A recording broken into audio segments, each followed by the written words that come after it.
ከብር የሚበጁ ጌጣጌጦች መዋቢያና ማጌጫ ብቻ አይደሉም። ይልቁንስ ካልተፈለጉ ነገሮች ሁሉ ይከላከላል ብለዋቸው ያውቃሉ? ማናትን ብር ሻጮች ናቸው። ለነገሩ እንዲህ አይነት አባባል አለ መሰለኝ። እኔ ብዙም እውቀቱ የለኝም። የምታውቁ ሰዎች ልማዳችሁንና እውቀቱ ከየት እንደመጣ ብታካፍሉን ደስ ይለኛል።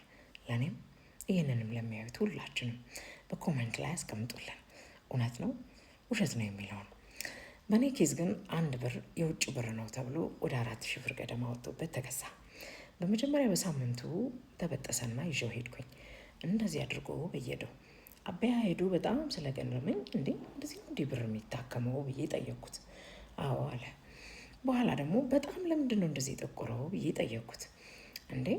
ድሮም እኮ ብር ለመጌጫ ብቻ አይደለም የሚጠቅመው፣ ካልተፈለጉ መጥፎ መናፍስቶችና ምናምን ስለጠበቀሽ ነው የጠቆረው።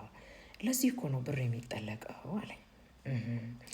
እስኪ ጠበው ብዬው ሲታጠብ ሳየው በጣም በኬሚካል ታጥቦ በጣም የቀለጠ ነገር ውስጥ ገብቶ ወጣና በኋላ በውሃ ቀዘቀዘና መልሶ ሻይን አረገ።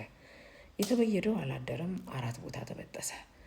ታዲያ ይሄ ነገር ሱቅ ከፍቶ ደረሰኝ እየቆረጠ ብር ቤት ነኝ ብሎ የሚሸጥ ቆርቆሮ ወይስ እውነተኛ ብር? ምክንያቱም ከዚህ ብር የሚጠነክሩ ብዙ አርቲፊሻልና ብር ቅባብሎች አሉን። ይሄ ነገር ምን ይመስላችኋል? ገጥሟችሁ ሲያውቅ ይሆን? እነዚህ ብር ናቸው የሚባሉ ነገሮችስ ስናጠልቃቸው የሚጠቁሩት እውነት እንደተባለው ከኔጌቲቭ ኤነርጂ እየከለከሉን ነው፣ እየጠበቁን ነው፣ ወይስ እንደተባለው ዘመናዊ ስካም መሆኑ ነው? እስኪ የምታውቁ እዚህ ኮሜንት ላይ አስቀምጡልኝና እኔም ልረዳ።